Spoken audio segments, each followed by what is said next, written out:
En el nombre del Padre, del Hijo y del Espíritu Santo. Amén. Dios te salve María, llena eres de gracia, el Señor es contigo. Bendita tú eres entre todas las mujeres y bendito es el fruto de tu vientre Jesús. Santa María, Madre de Dios, ruega por nosotros pecadores, ahora y en la hora de nuestra muerte. Amén. Ave María Purísima, sin pecado concebida, Santo Tomás, ruega por nosotros. Bien, estamos iniciando la Semana Santa. Entonces, para este capítulo semanal se nos ocurrió hacer una pausa en lo que estábamos viendo de Rollo Marín y leer unos textos de unos artículos de la Suma Teológica, textos conocidos por todos nosotros, pero para recordarlos en este momento de Semana Santa. Estamos hablando de la Suma Teológica, la Tercia Pars, cuestión 46, que trata sobre la pasión de Cristo. Y vamos a ver los primeros 4 artículos de esta cuestión. El artículo 1. ¿Fue necesario que Cristo padeciese por la liberación del género humano? Bien, entonces explica en qué sentido necesario. Algo se llama necesario de muchas maneras. Primero, lo que según su propia naturaleza no puede comportarse de otro modo. Y en este sentido es evidente que no fue necesario que Cristo padeciese ni por parte de Dios ni por parte de los hombres. Entonces, un primer modo de necesidad es la necesidad que impone la naturaleza. Por ejemplo, es necesario que el fuego suba, porque es más liviano que el aire. Entonces, por la disposición de su naturaleza, el fuego se comporta así. Bien, es evidente que no hay algo ni en la naturaleza de Dios ni en la naturaleza de los hombres que haga que la pasión de Cristo surja de modo determinado. Entonces, por la naturaleza intrínseca no fue necesario. Segundo, se llama necesario aquello que lo es por una causa exterior, o sea, no es por la naturaleza, ¿sí? El fuego sube, las piedras no suben, pero yo puedo hacer que una piedra suba porque la obligo a subir por una causa extrínseca. Entonces se llama necesario aquello que lo que es por una causa exterior en el segundo modo, lo cual, si es una causa eficiente motriz, o sea, una posibilidad es que la causa sea la eficiente motriz, crea una necesidad de coacción. Por ejemplo, de que no puede caminar porque le detiene violentamente. Entonces, de alguna manera hubo coacción en la pasión de Cristo, por lo cual esa pasión surgió necesariamente, no por la tendencia determinada de la propia naturaleza, pero sí porque una cosa que haya coaccionado exteriormente. Bien, si esa causa exterior que impone necesidad es el fin, una es causa eficiente, pero otra posibilidad es el fin.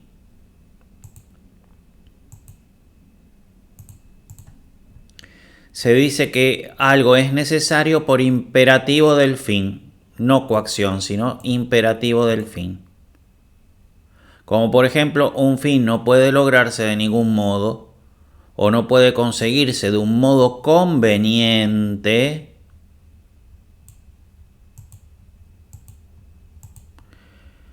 conveniente, a no ser que se cumpla tal fin. Entonces, no es necesario que yo viaje en avión por necesidad de naturaleza. Mi naturaleza no me lleva necesariamente a viajar en avión. No es necesario que yo viaje en avión por necesidad de coacción. Nadie me está obligando. Pero si yo quiero cruzar el océano, es necesario que viaje en avión. Entonces ya sería una necesidad de fin, que puede ser absoluto o conveniente. Sí, puedo ir en barco, pero tardo mucho. Por ejemplo, si tuviese que ir yo de acá, de Italia a Tierra Santa, sí, puedo ir caminando. Claro que puedo ir caminando. Pero es necesario un medio de transporte. Porque si bien puedo ir caminando, del modo no voy del modo conveniente. Entonces necesito un medio de transporte para llegar. No es que me lo imponga la naturaleza, yo necesito un medio de transporte porque me lo impone la naturaleza. No es que alguien me esté obligando, pero si quiero ir a China, es necesario un medio de transporte. En consecuencia, dadas esas tres necesidades, no fue necesario que Cristo padeciese por necesidad de coacción. Por necesidad de coacción, no.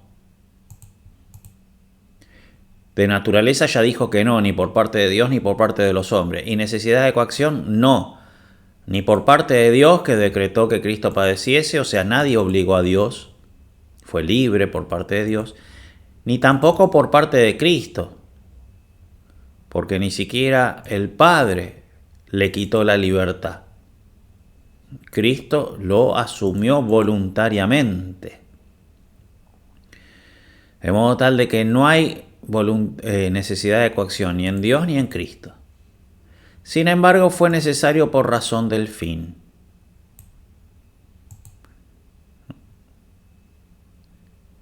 O sea que era necesario, si se quisiese salvar al hombre del pecado, era necesario que Cristo padeciese. Y esto por tres maneras, o de tres modos, esta necesidad de fin. La primera, por parte de nosotros que fuimos liberados por su pasión. Según el pasaje de Juan 3:14, es necesario que sea levantado el Hijo del Hombre para que todo el que cree en él no perezca, sino que tenga vida eterna. Era necesario para nosotros, para ser liberados por su pasión. Si Cristo no padecía, nosotros no hubiésemos sido liberados. Al menos de modo perfecto. Segundo, por parte de Cristo mismo, que por la humillación de la pasión mereció la gloria de la exaltación. Cristo no hubiese sido así de glorificado si no hubiese padecido. ¿Sí?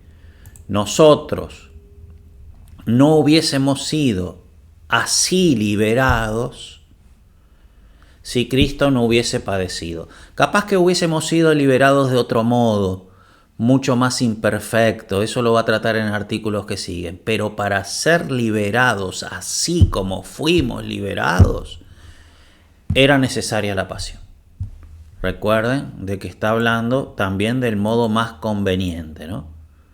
Un fin no puede lograrse de ningún modo a no ser, o no puede conseguirse de un modo conveniente, a no ser que se cumpla tal cosa, ¿no? Entonces, para que nosotros fuésemos liberados del pecado, pero bien liberados del pecado, perfectamente liberados del pecado como de hecho fuimos liberados de pecado, para que sea así, era necesaria la pasión.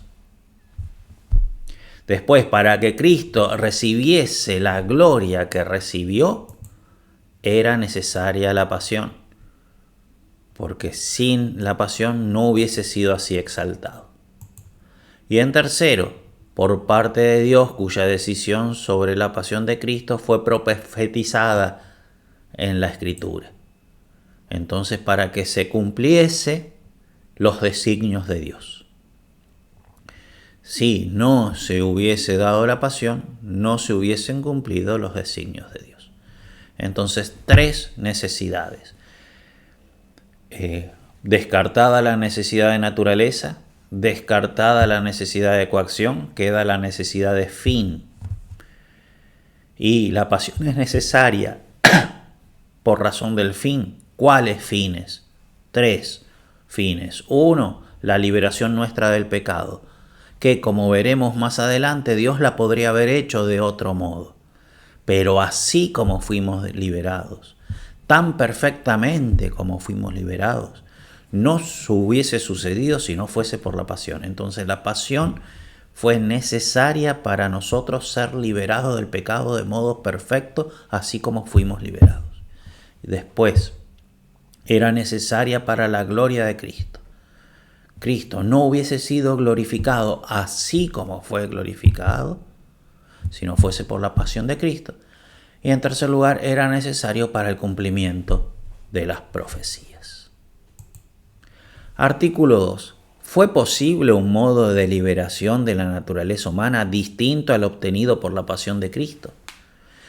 Y va a decir que fue posible, pero esto no se contradice al artículo anterior. Hay posibilidad de otros modos de redención, pero estos otros modos de redención que son posibles no lograban una salvación del pecado perfecta, así perfecta, ¿no?, como fue la que logró la pasión. Entonces, ¿fue posible un modo de liberación de la naturaleza humana distinto del obtenido por la pasión de Cristo? Respondo, se puede decir que una cosa es posible o imposible de dos modos.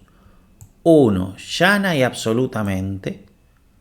Otro, hipotéticamente.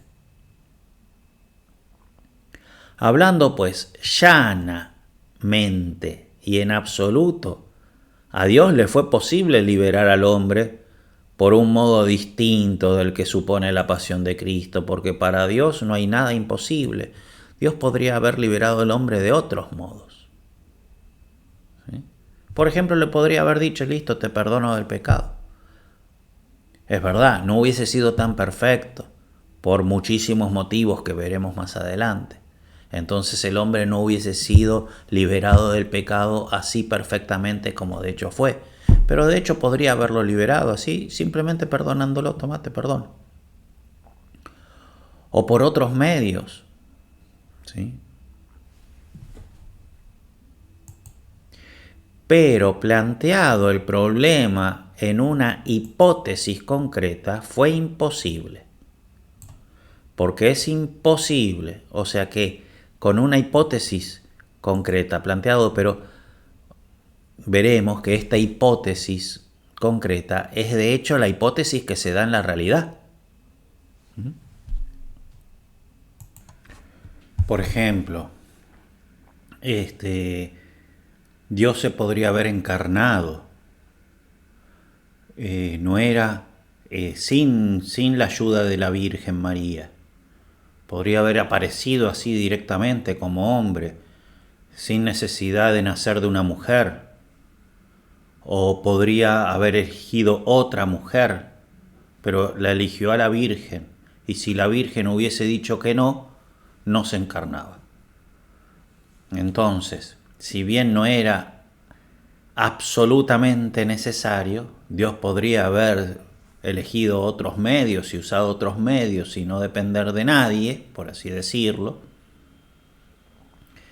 Decidió que sea a través de la Virgen, de modo tal de que si la Virgen decía que no, no se encarnaba. Entonces, con la hipótesis de que Dios subordinaba su encarnación al sí de la Virgen, Si la Virgen decía que no, no se encarnaba, pero no es una hipótesis así cualquiera, es la hipótesis real, si realmente fue necesario que la Virgen diga que sí,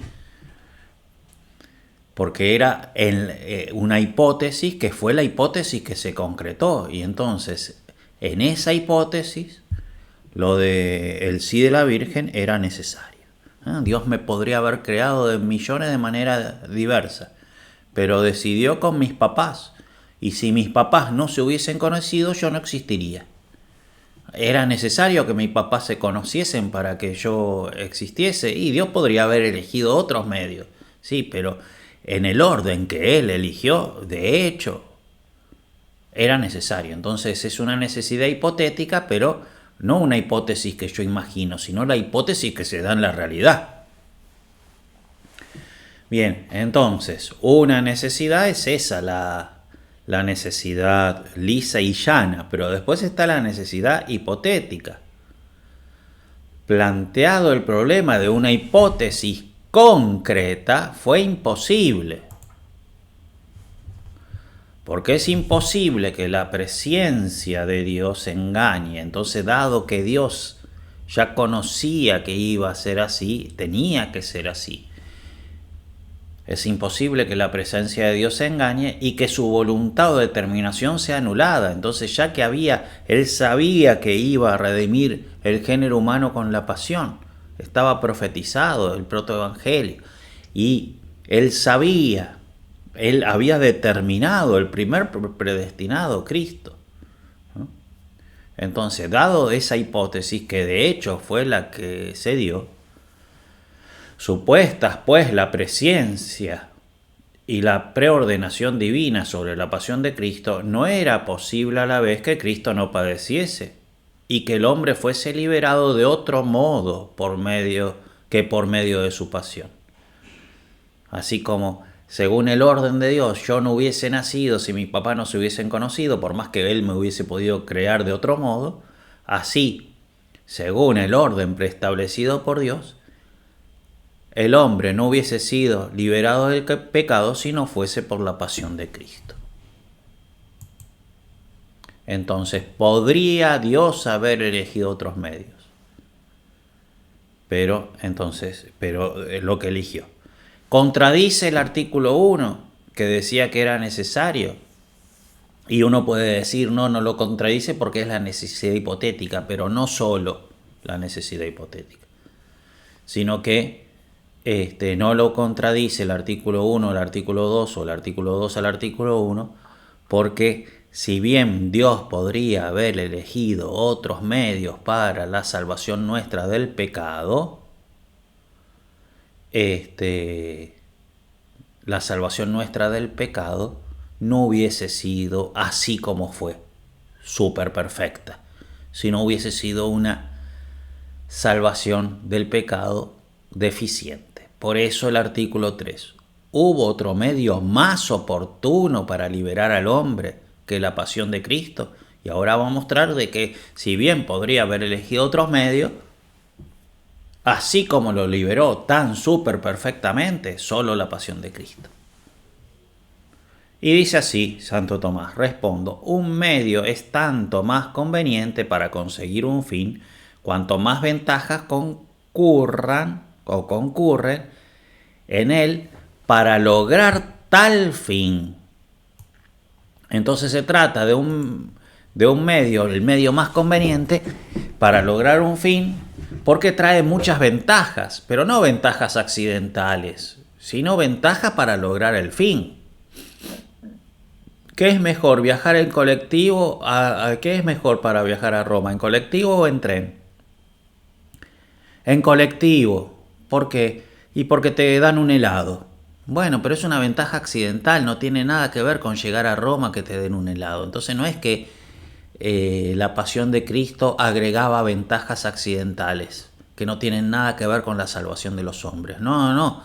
Agregaba ventajas que tienen que ver con la salvación de los hombres. Porque yo puedo decir, viajar en tren es mejor, en colectivo es mejor que en tren porque me dan un helado. No, pero viajar en tren es mejor que colectivo porque llego más rápido, porque llego más seguro. Entonces son ventajas relativas al llegar a Roma, no accidentales, ¿no? Entonces va a mostrar cómo la pasión de Cristo trae ventajas de modo tal de que no solamente se salva el hombre, sino que la salvación del hombre se da de modo ventajosa, mucho mejor, más segura, mucho más perfecta, mucho más profunda. Entonces así explica. Ahora bien, en la liberación del hombre por la pasión de Cristo concurren muchas circunstancias que pertenecen a la salvación del hombre, fuera de la liberación del pecado, pero pertenecen a la salvación del hombre. Primero, por este medio conoce el hombre lo mucho que Dios le ama, y con esto es invitado a amarle a Él, en lo cual consiste la perfección de la salvación humana. Entonces no solamente se me salva del pecado, sino que me hace que yo lo ame mucho a Dios. Y entonces, como la pasión me ayuda a amarlo mucho a Dios, hace de que me super salve del pecado, no solamente que me salve del pecado. Porque me salva del pecado y además yo lo amo profundísimamente, y entonces del pecado me salvo con total radicalidad, ¿no? Entonces nos invita a amarle. Por lo que dice Romanos 5, 8, 9, Dios prueba su amor para con nosotros en que, siendo todavía pecadores, Cristo murió por nosotros. Segundo, porque con esto nos dio ejemplo de obediencia, humildad, constancia, justicia y demás virtudes manifestadas en la pasión, necesarias para la salvación del hombre. Entonces nos da ejemplo de cosas que necesitamos hacer para salvarnos. Si queremos que nos salven de pecado, necesitamos ser obedientes, necesitamos ser humildes, necesitamos tener constancia, necesitamos ser justos. Y entonces la pasión nos ayuda, no solamente nos libera del pecado, nos ayuda a ser como tenemos que ser para ser liberados del pecado. De donde se dice en 1 Pedro 2:21, Cristo padeció por nosotros dejándonos ejemplo para que sigamos sus pasos. Tercero, porque Cristo con su pasión no solo liberó al hombre del pecado, sino que también mereció para él la gracia de la justificación y la gloria de la bienaventuranza, ¿no? Entonces no solamente nos libera del pecado, ¿no? Supongamos Jesús es amigo de Dios, entonces es amigo del Padre, entonces habla con el Padre y nos libera del pecado, perfecto. Así nos libera, pero no solamente así, sino que pagó. Entonces no es simplemente que habla e intercede por nosotros y nos consigue el favor, sino que lo paga. De modo tal de que el Padre en justicia está de alguna manera obligado, dado que Jesús pagó, está obligado a darnos la salvación, porque Cristo la compró en justicia. Entonces, evidentemente, la salvación del hombre del pecado adquiere una fuerza mucho más grande. Cuarto, porque con esto se intimó al hombre a una mayor necesidad de conservarse inmune del pecado, ¿no? ¿Por qué? Porque costó la pasión de Cristo, y entonces uno se da cuenta, y entonces uno como que se da cuenta de la necesidad que tiene de no pecar. Y entonces eso hace de que sea liberado del pecado mucho más fuertemente. Quinto, porque esto resulta de mayor dignidad, de modo que como el hombre fue vencido y engañado por el diablo, así fuese también el hombre el que derrotase al diablo. Y entonces el hombre adquiere una dignidad de triunfo, de modo tal de que la naturaleza humana está mucho más salvada del pecado, porque se hace digna. Y en consecuencia fue más conveniente ser liberados por la pasión de Cristo que serlo solamente por la voluntad de Dios, que nos podría haber, sí, liberados, pero con la pasión de Cristo mucho más. Artículo 4. ¿Debió Cristo padecer en la cruz? Porque sí, vimos que padeciendo, pero en la cruz, y por qué no otro tipo de pasión. Bien, entonces dice Santo Tomás que fue convenientísimo que Cristo padeciese la muerte de cruz.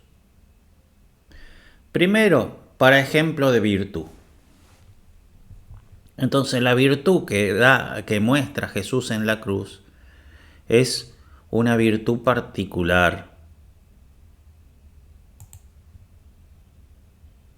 Dice a este propósito Agustín: la sabiduría de Dios tomó la naturaleza humana para ejemplo de cómo viviríamos rectamente. Entonces Jesús nos da ejemplo de cómo vivir rectamente.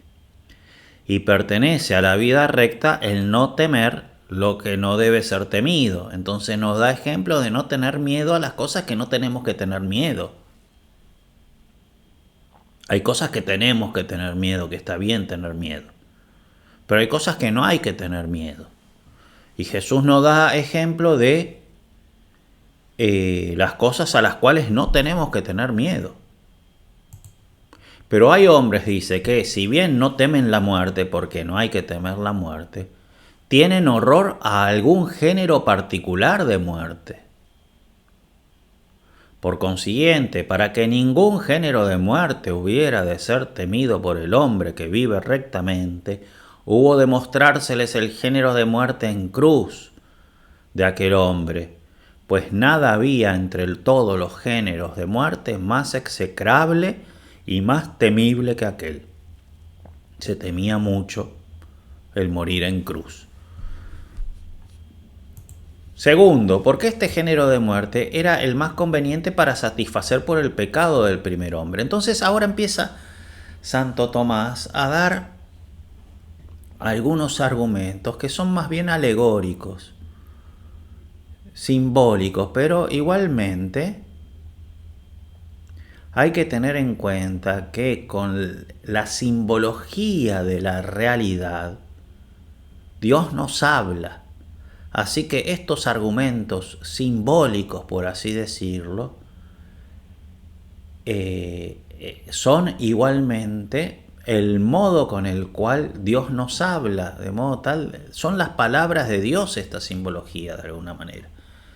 Y entonces es lo que Dios nos está diciendo en estos símbolos. Por eso no son solo símbolos, es lo que Dios nos dice. Tanto es así que símbolos del Antiguo Testamento después se cumplen, ¿no? Entonces, el símbolo de Moisés con los brazos abiertos, bueno, pero es símbolo de la cruz. Entonces, no es solamente un símbolo, es lo que Dios nos está diciendo a través de ese símbolo. Entonces, los símbolos que podemos llegar a encontrar en la cruz, hay que tenerlos en cuenta. Sobre todo si son símbolos encontrados por los santos, no cosas que se me ocurren a mí, sino símbolos encontrados por los santos que están unidos a Dios.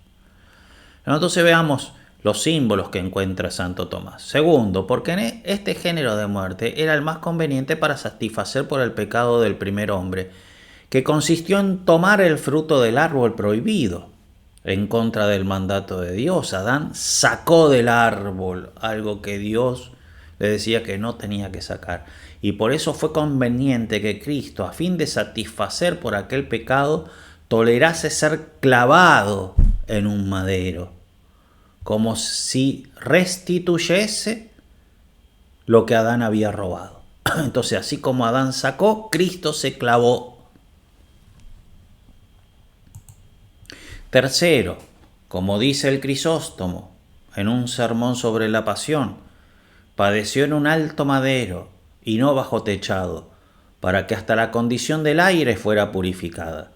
Pero también la tierra experimentaba semejante beneficio al ser purificada por la destilación de la sangre que corría del costado. Entonces ve Santo Tomás una universalidad, porque colgado así purifica el aire y también purifica la tierra porque su sangre corre por la cruz y toca el suelo.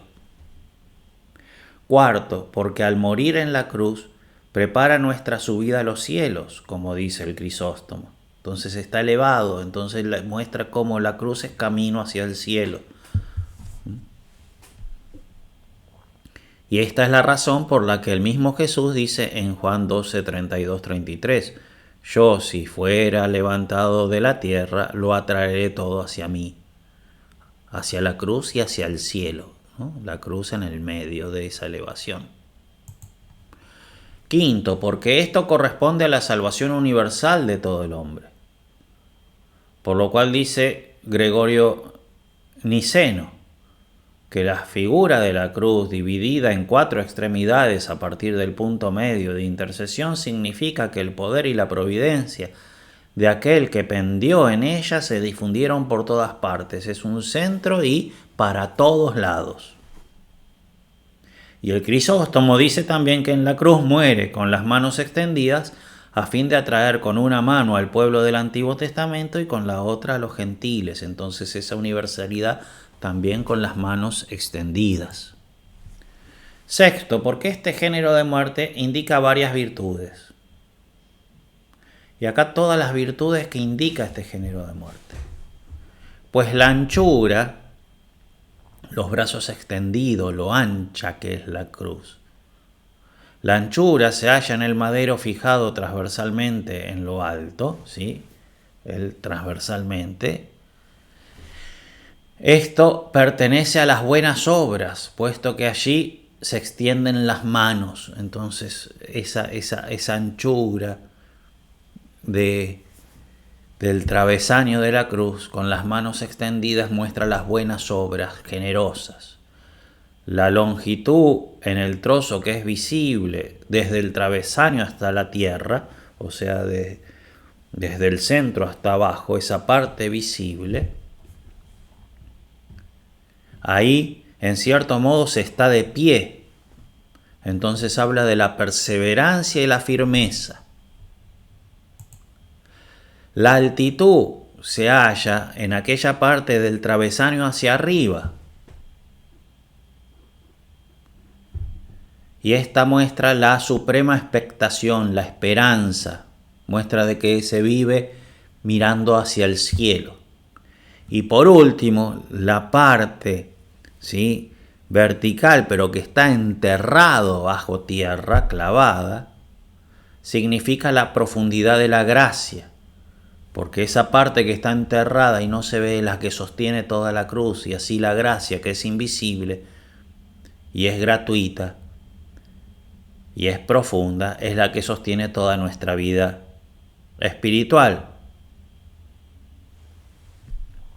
Séptimo, porque este género de muerte corresponde a muchas figuras del Antiguo Testamento, y así corresponde al arca del diluvio, que era de madera, así al cayado que usó Moisés para dividir el Mar Rojo, así como esa vara dividió el Mar Rojo y nos salvó, así la cruz, ¿sí?, nos salva, nos abre las puertas del cielo. Así es también como esa misma cayado que Moisés arrojó para que las aguas amargas se convirtiesen en dulces. Es también como aquel cayado que hizo brotar de la roca el agua espiritual. Y también es signo de cuando Moisés, con los brazos extendidos, ayudó a que el pueblo venciese a Amalek. Bien, y acá terminamos los 4 artículos que queríamos ver. La cuestión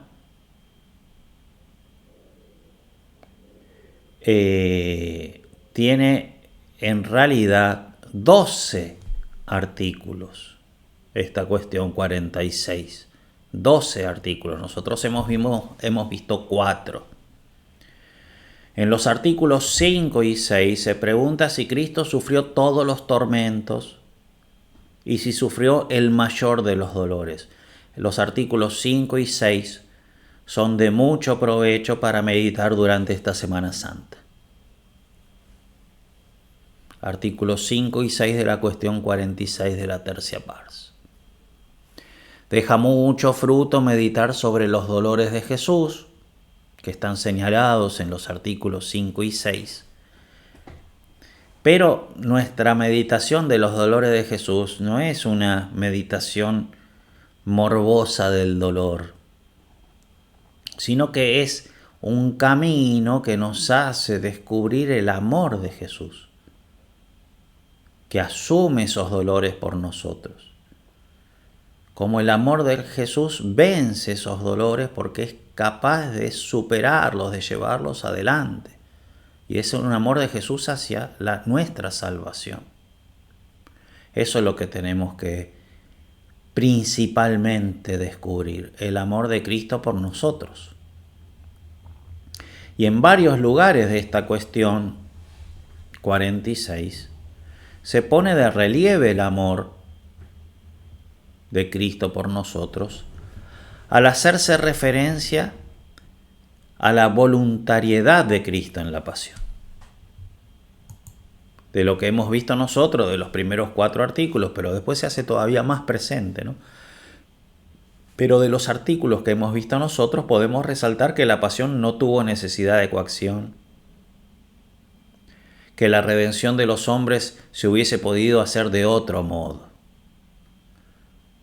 Entonces muestra cómo asumir la pasión por nosotros es absolutamente voluntario y por tanto un amor hacia nuestra salvación.